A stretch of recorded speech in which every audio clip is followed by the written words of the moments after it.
Hello, welcome to the inaugural Soccer with Doug podcast. I want to thank you for following the site, and I hope that you'll consider becoming a paid subscriber if you haven't already. All of the content will remain free for everyone until next Saturday, March 14th. Then paying subscribers, which includes Doug's best friends, or the equivalent of a founding member, will have access to all of the content, including this podcast. I'm Doug Robertson, by the way. I grew up in Atlanta, Mableton specifically, played soccer all over the city and state, and starting covering the sport for my former employer in 2009. I'm now independent, hence Soccer with Doug. You can follow me on X, Blue Sky, Instagram, Facebook, and YouTube at Soccer with Doug. If you're curious, you can subscribe to the site for $8 a month, $80 a year, which is a 2-month discount, or if you'd like to become one of Doug's best friends, $150 annually. That gives you access to all of the content. We're going to get into that in just a little bit, as well as this podcast. Today's episode will recap Atlanta United's 3-2 loss to Real Salt Lake on Saturday at Mercedes-Benz Stadium. The team is 0-3 to start the season for the first time in franchise history. In fact, it has won just one match since last May. One. It's crazy to think about this team that spent that much money has just one win. In this episode, you're going to hear from manager Gerardo Martino, Miguel Almiron, and Alexei Miranchuk, who scored the team's 2 goals, its first 2 this season. We're also going to dive into the mailbag. I hope that you'll enjoy. I hope that you'll become a paid subscriber. I hope that you'll share the site with your friends. On to the game recap. When you look at the stats, Atlanta United didn't play that bad.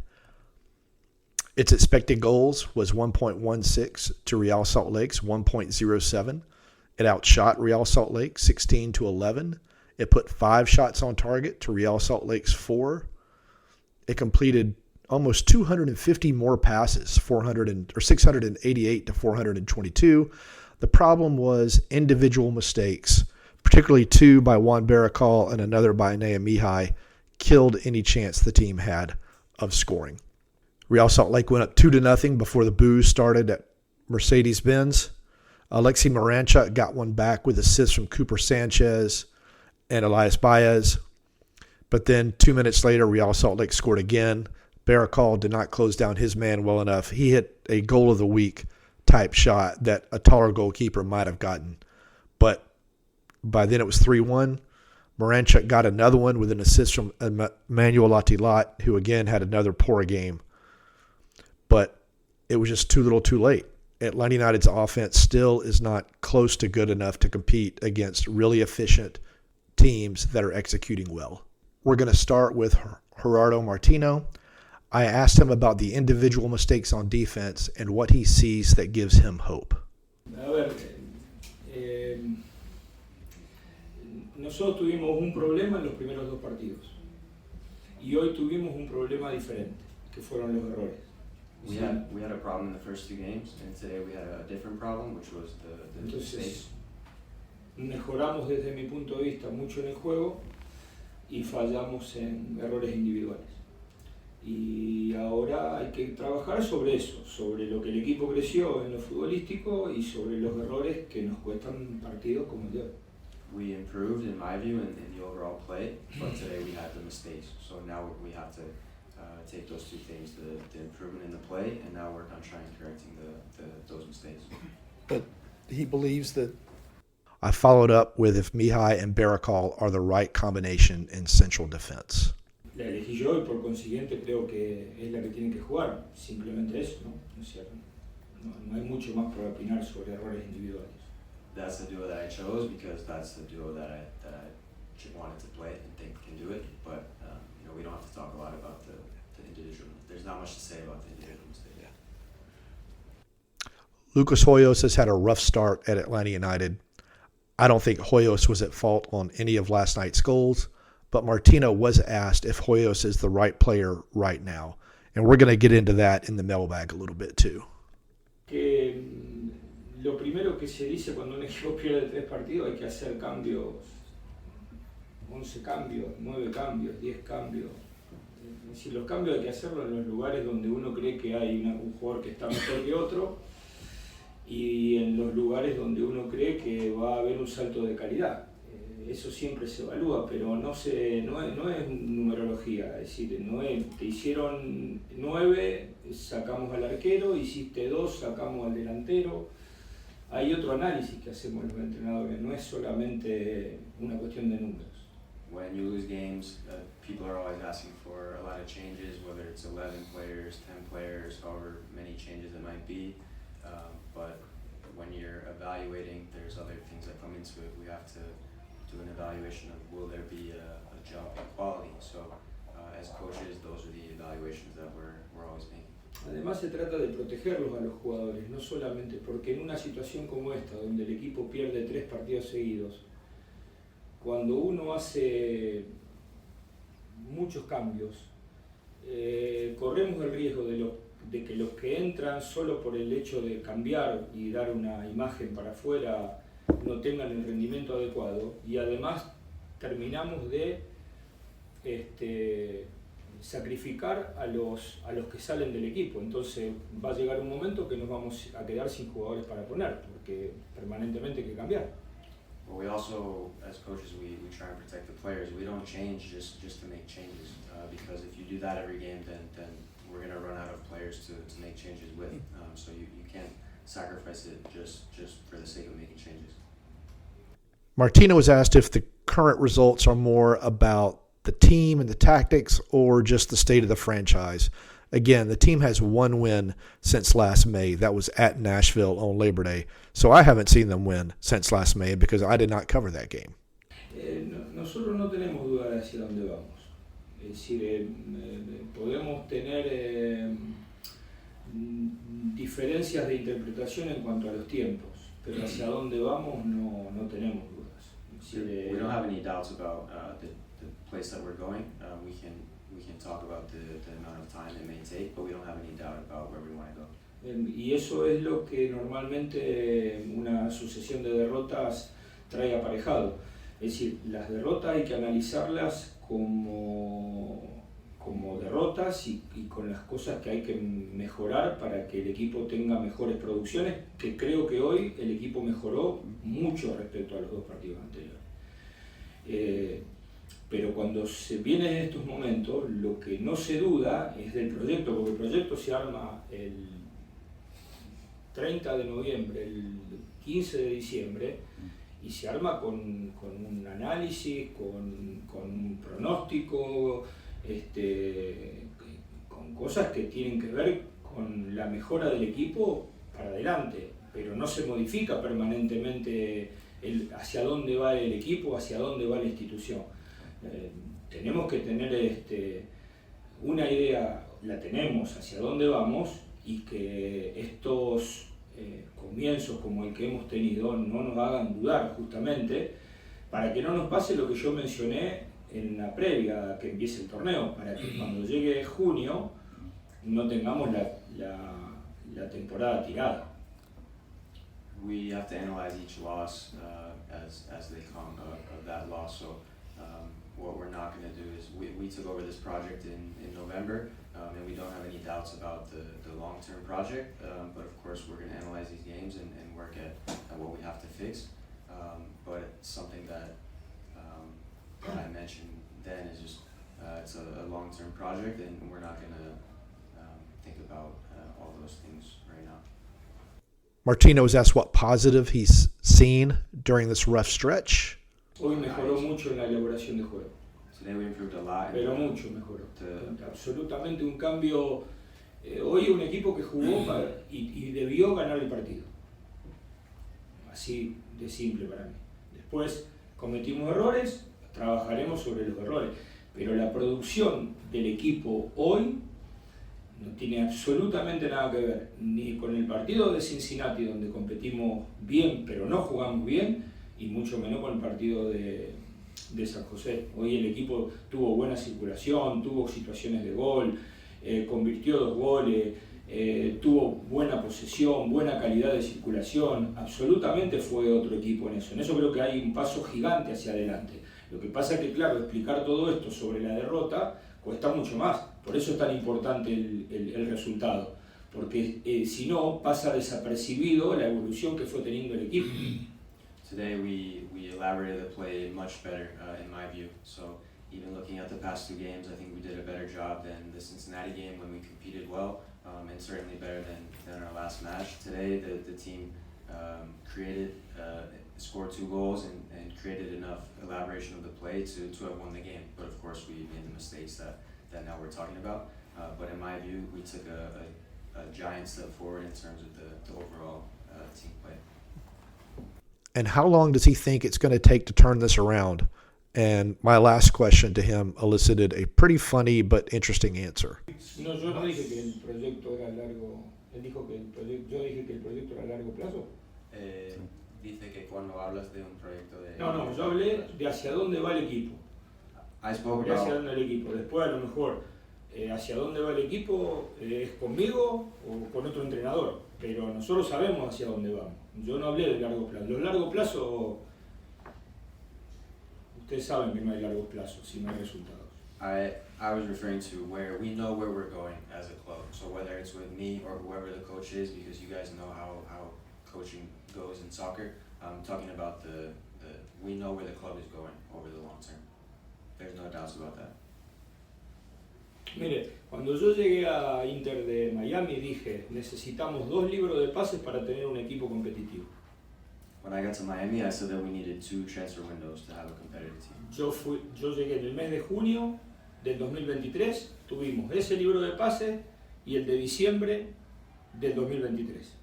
¿Sabe qué pasó en el 2024? Independientemente de haber perdido un playoff con Atlanta, el equipo ganó el Supportership. I arrived in Miami in June 2023, and so we had that window and the December window, and then you guys know what happened the next season. Even though we lost in the playoffs to Atlanta, the team won the supportership.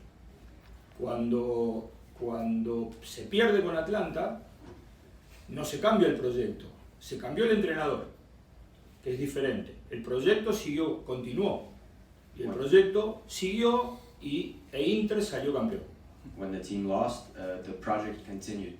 They changed the coach, but the project continued, and the next year Miami won the championship. So how many windows for Atlanta United? Todavía no conté, cuando termine de contar le digo cuántos son. I haven't counted yet. Turning to Miguel Almiron, who again seems to be a player without a position and who I think is trying to do too much. He doesn't seem like he's trusting his teammates.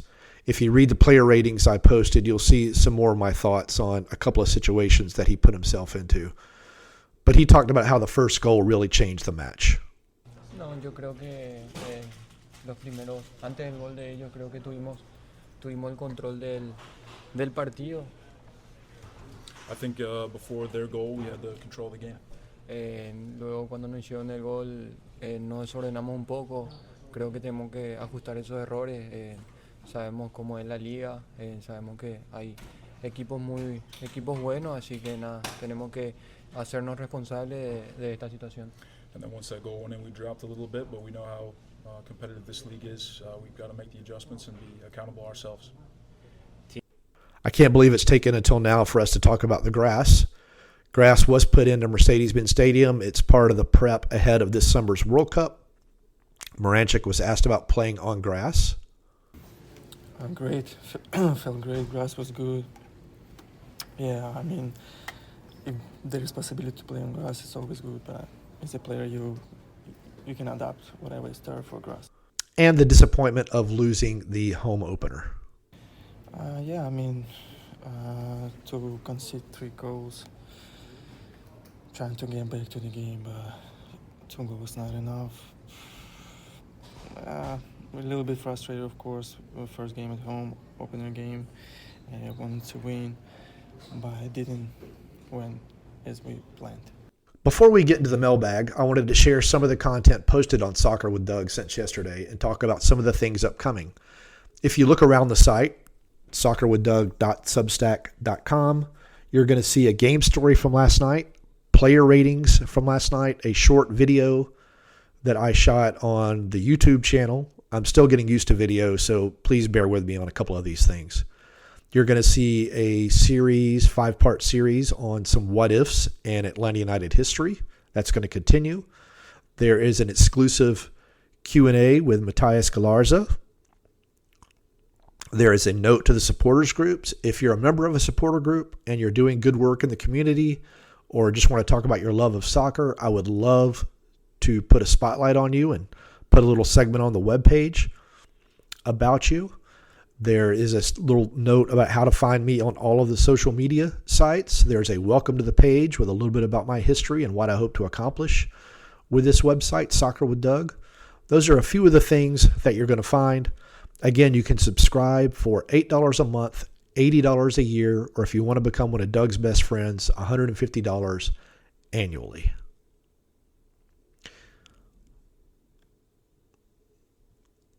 Let's get to the mailbag. The Colonel, a friend of the mailbag, says, if Tata considers this to be a long-term project, why does he persist in starting a short-term keeper like Hoyos? Why not start and develop Jaden Hibbert, Atlanta's keeper for the next 20 years?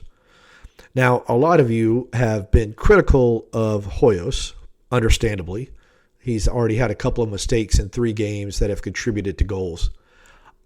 I think Jaden Hibbert is a fine player. I don't know if he's the keeper of the future. I don't know if anyone knows if he's the keeper of the future. Keepers mature much later in their careers than typically do field players. Hibbert came in last year and played decently, but his goals against wasn't great. He did make mistakes. I can understand you wanting to play him in place of Hibbert. I don't know if it's the right call right now. I don't know if I don't know if Hoyos is the right call right now either. I'm a little surprised that the team didn't try to pursue an MLS veteran free agent to add to the roster and try to improve the position, strengthen the position, because right now it, like many other positions on the field, is just really not good enough. Adam says, another friend of the podcast, that was at least more like it. The lineup changes pay dividends. Alexi is a much more creative addition to the attack than Saba Lobjanidze, and Jakob provided more pace than Hernandez. That, plus presumably a boost from the home crowd, showed in the resulting stats. More shots on target, and more quality chances created. Obviously, there remains a lot of silly errors and lack of final passes, but at least tonight Atlanta was able to play with the opponent. All of that is true. And really good points, Adam. The problem for Atlanta United, as I pointed out earlier, is the individual mistakes on defense. And really, the decision-making in the final third needs to be much better. There was a couple of times last night that Miguel Almiron could have either waited a second for a teammate in a 2-on-1 situation or hit a cross to Latilat, who I saw made one really good run to the back post late in the game, and Almiron either didn't see him or didn't want to try the cross. He's not the only one. Decision-making by everyone across the board is not great right now. But you're right. Atlanta at least looked competitive, which it didn't for the first half against San Jose. I think the first 60 minutes against San Jose and the second half against Cincinnati. Adam continues, the defense is still struggling with one-on-one coverage. Yes, it is. Barakal and others each had a nice individual tackle or two, but often those who were in recovery from someone else's error. Mayumba as the deep pivot doesn't help because he's typically not the strongest defender or capable of challenging for aerial balls. The defense likewise lacks an A-grade player. Arguably the whole team does, because I don't see many games where they'll have anyone who will be among the best 2 to 5 players on the field. Tata is going to earn his money if he pulls this one off. All of that is true. The 2 central defenders that started for last night's match, Barakal and Mihai, cost $0 in transfer fees. If you believe you get what you pay for, that kind of tells you a little bit about that. A lot of you have clamored for Stian Gregerson. As with Hibbert, I think Stian is a good player. I don't think he's the Fabio Cannavaro that some of you are making him out to be. Plus, his injury history is such that it's going to take a lot of convincing or a lot of really, really just awful play for a manager to want to put him on the field right now, because you don't want to have to burn a sub on a central defender. And Gregerson has shown, unfortunately, that he cannot go 90 minutes. It's a weird thing. Is he faster than everybody else? Yes, he is. Is he taller than everyone else? Yes, he is. But it's just that cloud of injury. Plus, for all we know, the team could be still trying to move him. The team could be considering buying him out. And so risking an injury would probably not be smart. I don't know if any of that is true. That's just speculation on my part. But it's something that if I were management, I would wonder about. I definitely wouldn't tell Tata don't play him, but it could all be part of a bigger plan. Omer asks, what is the obsession with managers starting players that show game in, game out that they are not that player? Did Tata not spend any time watching last year's tape on this team? It seems like we were having to wait on him to relearn the same lessons Dyla did. Did we trigger the purchase option on Juan Baracol? When are we buying someone out? Also, what is with Atlanta United managers and their reluctance to play a back three? It would not surprise me if we don't see Atlanta United switch to a back three soon because they can't keep giving up at least 2 goals a game. They've given up 7 in 3 games this season. It can't continue. You want to think that the individual mistakes are going to be washed out at some point and the team's going to come good. But you've got a sample size of 3 games, 1/10 of the season. That's a pretty good sample size, and you can see that it's not going to happen.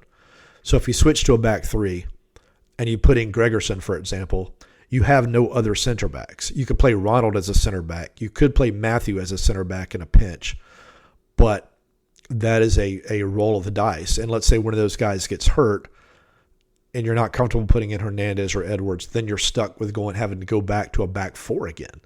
I do agree with you that I don't know if Tata – I know that Tata watched tape of last year's team, and all coaches believe they can get the best out of players, but sometimes the players are giving all they've got, and right now that kind of seems to be the case for Atlanta United. Something's got to give, or it's going to be another long season. And frankly, with me starting this site, it would be awesome if Atlanta United could win a couple of games to get some more interest generated.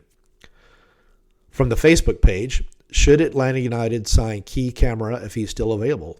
He has proven to be an off-season threat. ELL is double-teamed every time he goes on a run. Lottie Lott, I don't know. He just seems lost to me. His teammates don't seem to understand how to play with him. He doesn't seem to understand how to play with his teammates. He makes runs that the teammates don't see, or when they finally do see him, he can't get to the ball. I can't imagine the frustration that he's feeling last night or since he arrived. Last night he got less than 20 touches. I think his expected goals was less than 0.2. He had 3 shots. I don't think any of them were on target. This is not what Atlanta United paid for. It's not what Lottie Lott thought he was going to produce. I don't know what the solution is. But Tata typically plays with 1 striker, so Lottie Lott is going to be that striker. Maybe it's a case of he scores 1 goal, he'll start scoring more. But it is difficult for everyone right now. Steven has our final question. He says, my hope is this team is serviceable and can compete for playoff spots, but that's disappearing. I think after watching the defense in the first half and the entire lack of speed down the center of the field, or a keeper that has the ability to bail you out, I don't think a Tata coach team can survive without an overhaul of the center backs and adding a pacey, creative 10 with the ability to unlock defenses. I know they are looking to move Gregerson, but would rethinking the buyouts based on who you need to remove give this team a shot? Also starting to question the team's evaluation of talent. I understand all your points, Steven. The team doesn't have a pacey 10. Almiron is not a 10. I don't know what position is best for him at this point. The team is much better with Moranchik on the field and controlling the ball than with anyone else. I did think Alzate had a really good game last night. I think Galarza showed some really good promise. Sanchez is still learning the game. He's a very young player who's got immense potential. But right now, next week, I think you're going to see him out and Galarza and Alzate paired in central midfield. I don't know who's going to be the defensive midfielder. Going back to the earlier mailbag question, I thought Mayumba did a good job, but he's not going to win aerial duels, and he's not going to make a lot of sliding tackles. Tata envisioned Jakob playing as the right fullback when he was signed. He started at defensive midfielder out of necessity. The team tried all season to sign one and couldn't get it done for, I don't know the reasons, but I presume a lack of money. Atlanta United does still have 2 buyouts sitting out there, but the salaries are so big and the contract's so long in most cases, it's prohibitive to do so. The roster is really in a bad spot right now. You've got underperforming players who are being overpaid. We've seen that what the results are likely going to be. It's either going to take just a big gulp of a confidence pill or a tactical change or a tough decision made by Tata regarding a couple of players, I think, to get this thing turned around. All right, I want to thank everyone who contributed to the mailbag. I again want to thank everyone who has already become a paid subscriber to Soccer with Doug. If you haven't, please consider doing so. Again, the free content will go until Friday, and then everything will switch to paid with the exception of one story a week. I'm still considering what that one story is going to be for the free subscribers. Tomorrow, I hope that you'll look for a recap of players with ties to Atlanta or Georgia or Atlanta United and how they did for their club teams in the past week. You're going to see a Q&A with a FIFA executive about expectations for Atlanta in the World Cup. Later this week, you're going to see a video breakdown of the goals Atlanta United allowed, the goals it scored, and the same for its opponent for next week.